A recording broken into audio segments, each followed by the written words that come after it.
Hello friends, welcome to my YouTube channel Hindi medium. आज के lecture में बात करेंगे हम इंडियन पॉलिटी के लेक्चर सीरीज़ नंबर 5, जिसमें हम डिस्कस करेंगे संविधान के स्रोत के बारे में, सोर्स ऑफ इंडियन कॉन्स्टिट्यूशन के बारे में। स्टूडेंट, ये लेक्चर सीरीज़ आपके लिए बहुत ज़्यादा इम्पॉर्टेंट है। अगर आप इस वीडियो को देखने से पहले मेरे 4 लेक्चर नहीं देखे हैं तो आपको इससे पहले वो 4 लेक्चर देख लेने चाहिए, जिससे कि आपको एक इंडियन पॉलिटी के लेक्चर में एक क्रिस्टल क्लियर कॉन्सेप्ट आपके सामने आ जाए। तो चलिए शुरू करते हैं आज का ये लेक्चर, संविधान के स्रोत। मेरा नाम है सरफराज अंसारी और ये lecture series all competitive exam के लिए रेलेवेंट है। चलिए डिस्कस करते हैं। देखिए, हमारा संविधान विश्व का सबसे बड़ा लिखित संविधान है। मतलब विश्व का सबसे बड़ा जो लिखित कॉन्स्टिट्यूशन है वो हमारा संविधान है। और इसका सबसे बड़ा सोर्स, अगर फर्स्ट पॉइंट की बात किया जाए तो भारत के संविधान का सबसे बड़ा सोर्स अधिकांश भाग भारत शासन अधिनियम 1935 से लिया गया है। अप्रॉक्सीमेट 55 से 60% जो प्रोविज़न्स हैं वो भारत शासन अधिनियम 1935 से लिया गया है।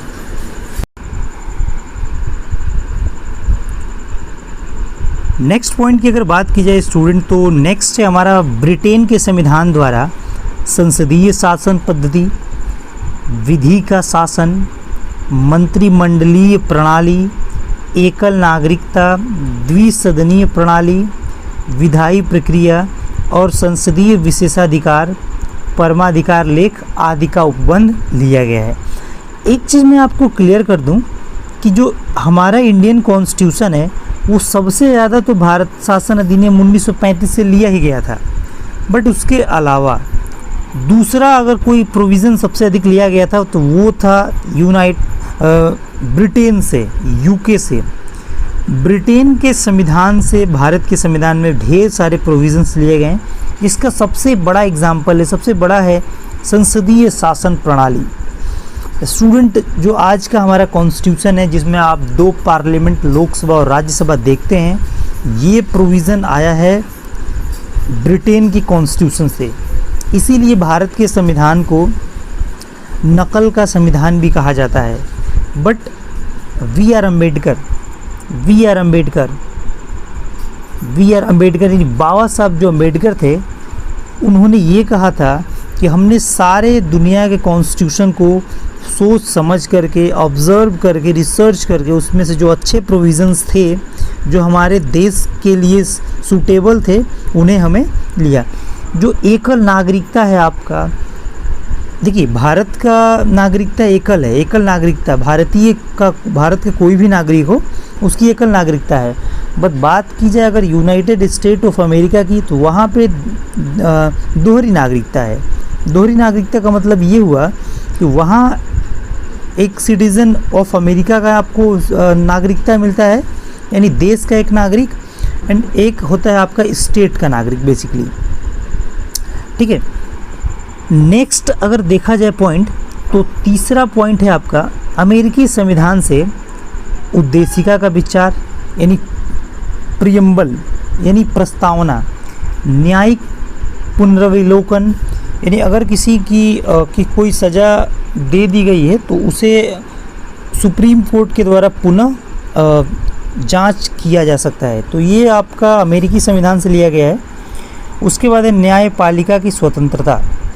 जो हमारे इस देश में जो सुप्रीम कोर्ट है वो न कार्यपालिका के प्रति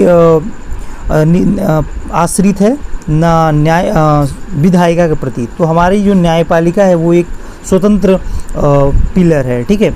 उसके बाद है फंडामेंटल राइट, यानी मूल अधिकार। ये भी आपके अमेरिकन कॉन्स्टिट्यूशन से लिया गया है। देन उसके बाद है वाइस प्रेसिडेंट का पद, राष्ट्रपति पर महाभियोग, इम्पीचमेंट ऑफ प्रेसिडेंट, भारत के राष्ट्रपति को कैसे हटाया जाए, ये बेसिकली अमेरिकी संविधान से लिया गया है।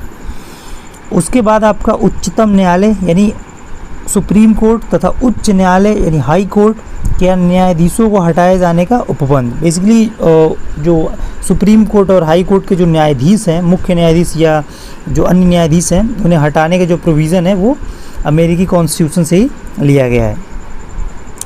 उसके बाद अगर नेक्स्ट पॉइंट देखा जाए तो नेक्स्ट पॉइंट है आपका आयरलैंड के संविधान से प्रेरणा लेकर नीति निर्देशक तत्व यानी DPSP, ये आयरलैंड के संविधान से लिया गया है। राष्ट्रपति की निर्वाचन पद्धति, बेसिकली जो राष्ट्रपति का जो निर्वाचन रूल है, जो एकल संक्रमणीय पद्धति है, वो आयरलैंड के संविधान से ही लिया गया है। या राज्यसभा में कुछ सदस्यों का नामांकन यानी मनोनयन, जो राज्यसभा के सदस्यों को 12 सदस्यों को राज्यसभा में राष्ट्रपति मनोनयन करते हैं, ये बेसिकली आयरलैंड के संविधान से ही लिया गया है। क्लियर है। अगला पॉइंट अगर हम देखेंगे तो अगला है कनाडा का संविधान। यानी कनाडा के संविधान से सबसे बड़ी चीज़ संघीय व्यवस्था यानी फेडरल सिस्टम जो हमारे देश के संविधान में है, वो इस समय कनाडा के संविधान से ही लिया गया है। उसके बाद एक केंद्र द्वारा राज्यपालों की नियुक्ति, यानी जो गवर्नर होते हैं हर स्टेट में, उनको सेंट्रल गवर्नमेंट ही अपॉइंटमेंट करता है, जिसको राष्ट्रपति के द्वारा नियुक्त की जाती है। उसके बाद उच्चतम न्यायालय का परामर्शी न्याय निर्णयन अवशिष्ट शक्तियों का केंद्र में निहित होना, ये बेसिकली पॉइंट आपके कनाडा के संविधान से ही लिया गया है। ठीक है, इसको आप याद रखेंगे। उसके बाद आपका नेक्स्ट पॉइंट आता है संसद के दोनों सदनों की संयुक्त बैठक, जो जॉइंट सेशन होता है लोकसभा और राज्यसभा का, ये आपका ग्रहण किया गया है ऑस्ट्रेलिया के संविधान से। ध्यान रखेंगे, ये एग्ज़ाम में सवाल पूछे जाते हैं। या उद्देशिका की भाषा प्रीएम्बल, जो प्रीएम्बल का जो लैंग्वेज है वो बेसिकली ऑस्ट्रेलिया के संविधान से ही लिया गया है। देन उसके बाद व्यापार, वाणिज्य और समागम की स्वतंत्रता या समवर्ती सूची की व्यवस्था, ये सारे ऑस्ट्रेलिया के संविधान से भारत के संविधान में कॉपी किए गए हैं यानी लिए गए हैं। नेक्स्ट है आपका जर्मनी के संविधान।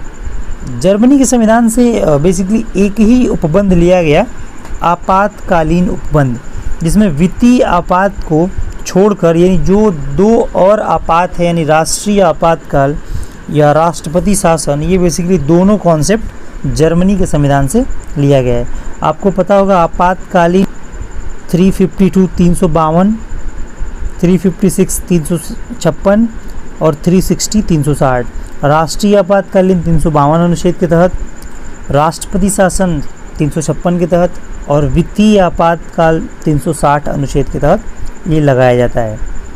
उसके बाद हम नेक्स्ट अगर पॉइंट को देखें तो जापान के संविधान से स्थापित प्रक्रिया तथा दक्षिण अफ्रीका के संविधान से संविधान संशोधन की व्यवस्था, यानी जो आज हम कॉन्स्टिट्यूशन में अमेंडमेंट करते हैं 368 यानी 368 अनुच्छेद के तहत जो संविधान में संशोधन होता है, ये बेसिकली आपके जापान के संविधान से लिया गया है।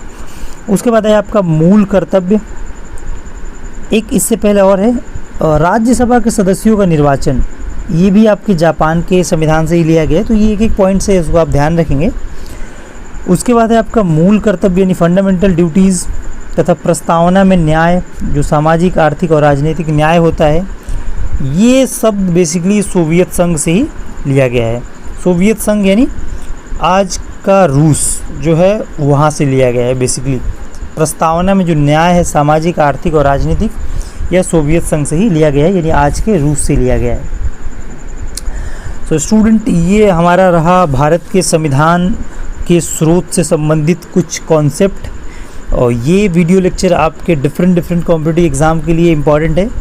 सो कैसा लगा हमारा ये लेक्चर कमेंट बॉक्स में ज़रूर बताएं। आज के लिए इतना ही, फिर मिलेंगे हम लोग अगले 6 नंबर वीडियो में। तब तक के लिए नमस्कार।